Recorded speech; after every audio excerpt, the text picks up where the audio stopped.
একই ব্যক্তিকে প্রধানমন্ত্রী, সংসদ নেতা ও দলীয় প্রধান এবং 2 মেয়াদের বেশি প্রধানমন্ত্রী না করার পক্ষে মত দিয়েছে 86 থেকে 89 ভাগ মানুষ।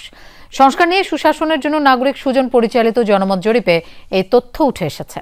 তবে প্রাপ্ত ভোটের ভিত্তিতে সংসদের উচ্চকক্ষে আনুপাতিক প্রতিনিধিত্ব বা পিআর পদ্ধতির পক্ষে জনমতের তুলনায় কম 72 ভাগ।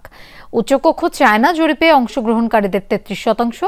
মৌলিক এসব বিষয়ে সংস্কারের জন্য রাজনৈতিক ঐকমত্য প্রয়োজন বলে জানিয়েছেন ঐকমত্য কমিশনের সদস্য বদিউল আলম মজুমদার। তবে সংস্কার নির্বাচনের আগে নাকি পরে এ নিয়ে বিপরীতমুখী মন্তব্য করেছেন বিএনপি ও এনসিপি নেতারা।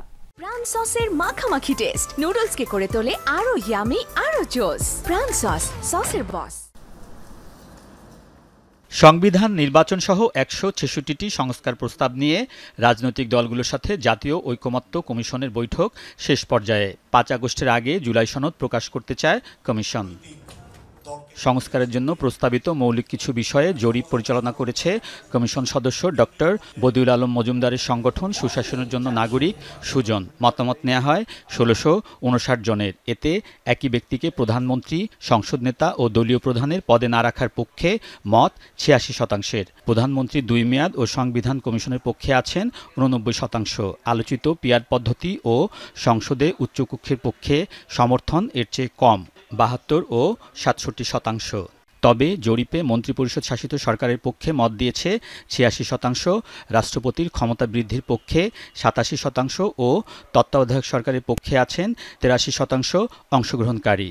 30-31টা দলের মধ্যে প্রায় 24টা দল একমত হয়েছে যে যিনি প্রধানমন্ত্রী হবেন তিনি অন্য যে কোনো একটা রাখবেন, 2-3টা রাখবেন না।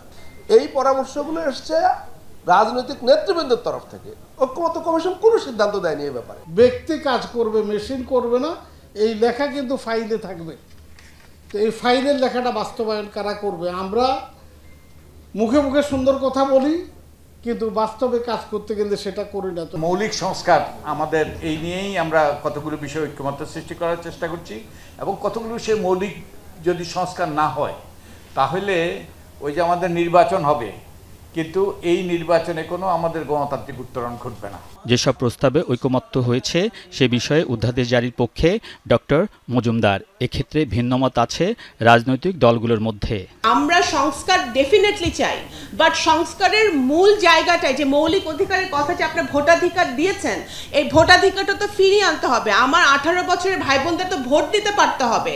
এনসিপি নির্বাচনকে ভয় পায়, মোটো এনসিপি নির্বাচনকে ভয় পায় না। এনসিপি এই নির্বাচন পুরনো পদ্ধতিটাকে ভয় পায়, যে এই পদ্ধতি নিয়ে যদি আবার আপনারা সরকার গঠন করেন তাহলে এই গণ অভ্যুত্থানের মানেটা কি হলো? গোটা নির্বাচনী ব্যবস্থার এর একটা আমূল গুণগত পরিবর্তন ছাড়া কেবলমাত্র উপস্যা কিছু রাজনৈতিক সংস্কার করে সম্ভবত আমরা শেষ রক্ষা করতে পারবো না। আমাদের একটা দলকে মুখাপেক্ষি করে, সেন্টার করে কিংবা স্ট্যান্ডার্ড করে আপনারা আগাতে চাচ্ছেন।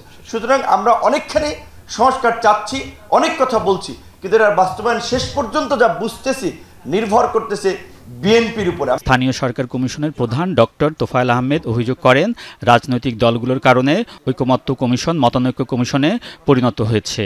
নির্বাচন তো একটা হবে, এখন কেউ কেউ নির্বাচিত হবে, বেশিরভাগ নির্বাসিত হবে, আইনগুলো করে ফেলতে হবে। যদি করে পরে নির্বাচিত সরকার না রাখলো মানুষ দেখবে এটা, আর প্রত্যেকটা দিন প্রত্যেক রাজনৈতিক দলের সাথে আলোচনা করবে, এমন কোনো কথা নেই। রাজনৈতিক দলগুলো আমাদের সবার ঠিকাদারি নিয়ে নেয় নাই। ডক্টর তোফায়েল আহমেদ বলেন, সুষ্ঠু জাতীয় নির্বাচনের স্বার্থে স্থানীয় সরকার নির্বাচন আগে হওয়া উচিত। আলমগীর স্বপন, যমুনা নিউজ, ঢাকা।